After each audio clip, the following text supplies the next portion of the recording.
Assalamualaikum warahmatullahi wabarakatuh. Kami dari kelompok 3 akan menjelaskan tentang metabolisme dan biosintesis karbohidrat yang beranggotakan Anitia Marwah Nur Hadiat, Azkia Fathihatun Nazmi, Faiza Nur Arofah, Hilda Anggraeni, dan Sakila Saraswati. Metabolisme berasal dari bahasa Yunani yaitu metabol, artinya berubah. Metabolisme adalah reaksi-reaksi kimiawi untuk mengubah zat-zat yang menghasilkan energi maupun memerlukan energi yang terjadi di dalam sel-sel tubuh. Proses metabolisme meliputi katabolisme dan anabolisme. Katabolisme merupakan reaksi penguraian senyawa-senyawa kompleks menjadi senyawa yang lebih sederhana dan menghasilkan energi, atau reaksi eksogenik.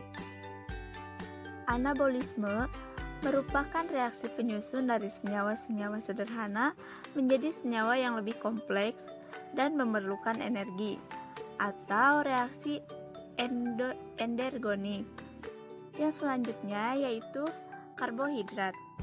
Karbohidrat adalah senyawa polihidroksil aldehid atau polihidroksil keton. Oleh karena itu, karbohidrat mempunyai dua gugus fungsional yang penting, yaitu gugus hidroksil dan gugus keton atau aldehid. Karbohidrat ini merupakan segolongan besar senyawa kimia yang paling banyak terjadi di bumi, yang terdiri dari karbon, hidrogen, dan oksigen. Karbohidrat memiliki manfaat utama sebagai sumber energi agar tubuh mampu menjalankan berbagai fungsinya dan melakukan berbagai aktivitas setiap hari. Fungsi dari karbohidrat yang pertama yaitu sebagai sumber energi utama, yang kedua menjaga keseimbangan asam dan basa dalam tubuh, serta membentuk struktur sel, jaringan, dan organ tubuh. Yang ketiga, membantu dalam proses pencernaan. Yang keempat, membantu dalam penyerapan kalsium. Yang kelima, merupakan pembentuk senyawa lainnya, misalnya asam lemak sebagai penyusun lemak dan asam amino sebagai penyusun protein. Lalu ada struktur karbohidrat. Yang pertama ada struktur Fischer, merupakan rumus proyeksi yang dikemukakan oleh seorang kimiawan Jerman yang bernama Emil Fischer pada tahun 1891. Pada senyawa yang termasuk karbohidrat terdapat gugus fungsi, yaitu gugus OH, gugus aldehid atau gugus keton. Struktur karbohidrat selain mempunyai hubungan dengan sifat kimia yang ditentukan oleh gugus fungsi, ada pula hubungannya dengan sifat fisika. Dalam hal ini aktivitas optik. Senyawa yang dapat menyebabkan terjadinya pemutaran cahaya terpolarisasi dikatakan mempunyai aktivitas optik. Isomer optis pada monosakarida disebabkan oleh adanya atom C asimetris dalam molekulnya. Isomer optis monosakarida terjadi pada sakarida dengan rumus molekul sama, tetapi arah putar bidang cahaya terpolarisasinya berbeda. Ada yang memutar ke kiri dan ada yang memutar ke kanan. Molekul monosakarida yang memutar ke kiri diberi nama awalan L, levo yang berarti kiri, dan yang memutar ke kanan diberi nama awalan D yang berarti dextro atau kanan. Untuk monosakarida dengan 6 atom C, penetapan bentuk L dan D didasarkan pada posisi gugus OH pada atom C nomor 2, 3, 4, dan 5. Jika posisi OH lebih banyak ke kanan, maka diberi awalan D. Sebaliknya, jika posisi OH lebih banyak ke kiri, maka diberi awalan L. Yang kedua, struktur melingkar atau hemiacetal. Ini dikemukakan oleh Tollens. Struktur ini digambarkan secara perspektif oleh Haworth. Penulisan kedua struktur tersebut mempunyai hubungan, yaitu gugus OH mengarah ke kanan pada proyeksi Fischer menjadi ke bawah pada struktur Haworth, sedangkan gugus OH yang mengarah ke kiri pada proyeksi Fischer menjadi ke atas pada struktur Haworth. Penamaan struktur melingkar dari monosakarida yang gugusnya OH-nya mengarah ke bawah diberi awalan alfa, sedangkan yang mengarah ke atas diberi awalan beta. Penggolongan karbohidrat. Yang pertama ada monosakarida adalah karbohidrat yang paling sederhana. Hal ini dikarenakan karbohidrat tidak dapat dihidrolisis. Monosakarida dapat larut dalam air dan memiliki rasa yang manis sehingga dapat disebut sebagai gula. Monosakarida terdiri dari 3 jenis, yaitu glukosa, fruktosa, dan galaktosa. Lalu yang kedua ada disakarida, merupakan gabungan antara 2 molekul monosakarida. Disakarida terdiri atas 3 jenis, yaitu sukrosa, maltose, dan laktosa. Lalu yang ketiga adalah senyawa ada polisakarida, adalah senyawa di mana molekul-molekulnya mengandung banyak satuan monosakarida yang dipersatukan dengan ikatan disakarida yang mempunyai massa molekul tinggi dan tidak larut dalam air atau hanya membentuk emulsi saja. Karbohidrat ini terbagi dalam 3 jenis, yaitu amilum atau pati, glikogen, dan selulosa. Dan yang keempat yaitu ada oligosakarida, karbohidrat yang jika dihidrolisis menghasilkan 3-8 satuan monosakarida. Proses pencernaan karbohidrat dalam tubuh terjadi ketika makanan masuk ke dalam mulut, dikunyah oleh mulut bercampur dengan air liur, lalu menjadi enzim petialin, yaitu suatu amilase yang disekresikan oleh kelenjar parotis di dalam mulut, lalu menghidrolisis pati, lalu merubah pati menjadi maltosa dan masuk ke dalam lambung. Aktivitas petialin dari air liur dihambat oleh zat asam yang disekresikan oleh lambung.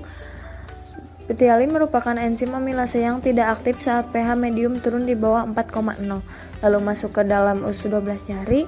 Makanan kemudian bercampur dengan getah pankreas dalam usus 12 jari.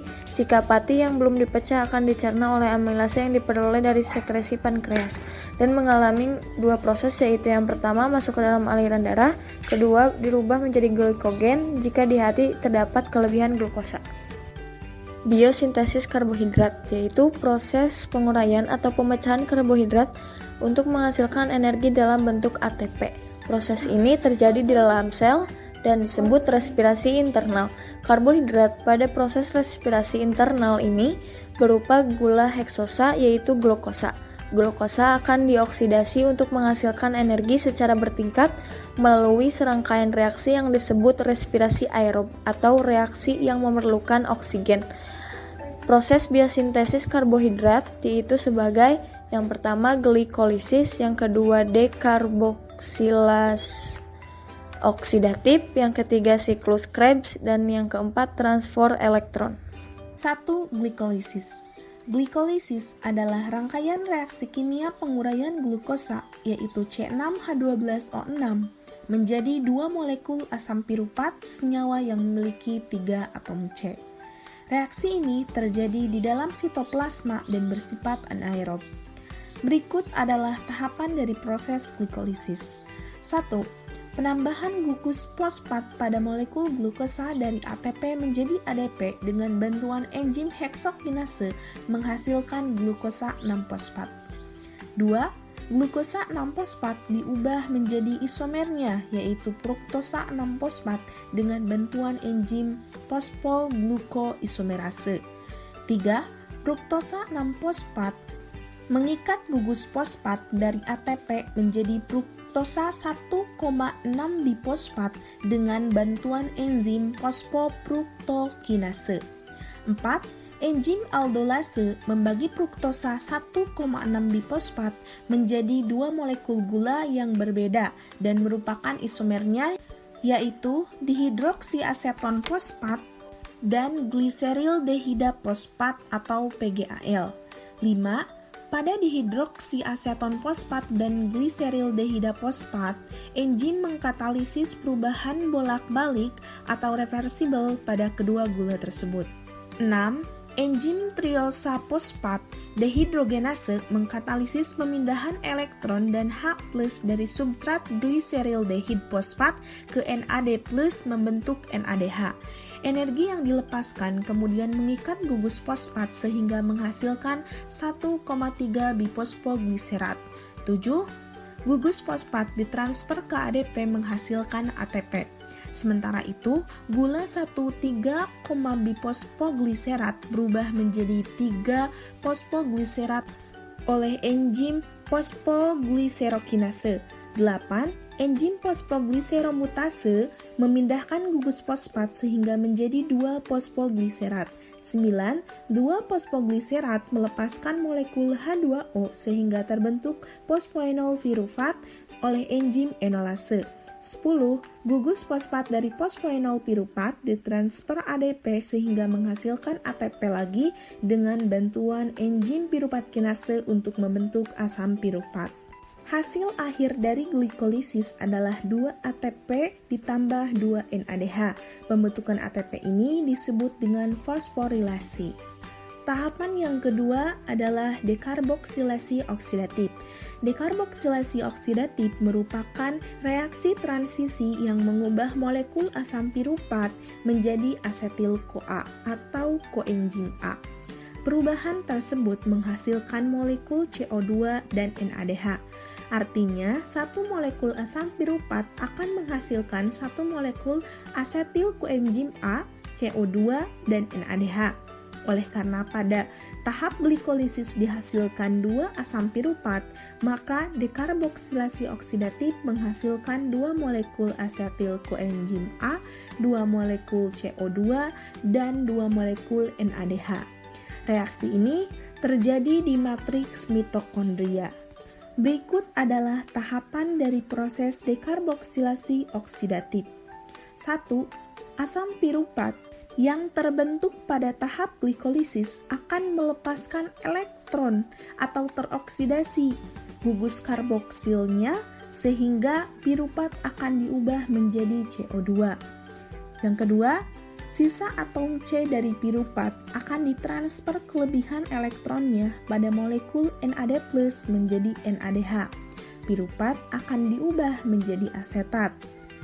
Ketiga, pada akhirnya asetat akan mengikat koenzim A sehingga membentuk asetil koenzim A. Baik, selanjutnya siklus Krebs. Siklus Krebs adalah serangkaian reaksi kimia dalam sel yang berlangsung secara berurutan dan berulang. Siklus Krebs ini disebut juga siklus asam sitrat. Nama Krebs diambil dari nama seorang ilmuwan Jerman Inggris yang mengemukakan siklus ini pada tahun 1937, yaitu Sir Hans Adolf Krebs. Dan di sini ada tahapan dari siklus Krebs. Yang pertama, asetil CoA masuk ke siklus Krebs dengan melepaskan CoA. 2 atom C-nya berikatan dengan oksaloasetat atau 4C sehingga dihasilkan sitrat atau 6C. 2. Terjadi pelepasan dan penerimaan kembali H2O dari sitrat untuk membentuk isomernya yaitu isositrat atau 6C. 3. Isositrat melepaskan CO2 dan memberikan atom hidrogen beserta elektronnya kepada NAD+ untuk membentuk NADH. Sementara itu, isositrat berubah membentuk aketoglutarat atau 5C. 4. Aketoglutarat berikatan dengan CoA membentuk suksinil CoA atau 4C dengan melepaskan CO2 dan NAD+ sebagai aseptor menerima atom hidrogen untuk membentuk NADH. 5. Terjadi fosforilasi tingkat substrat pada pembentukan GDP atau guanosin difosfat menjadi GTP atau guanosin trifosfat untuk membentuk suksinat 4C. 6.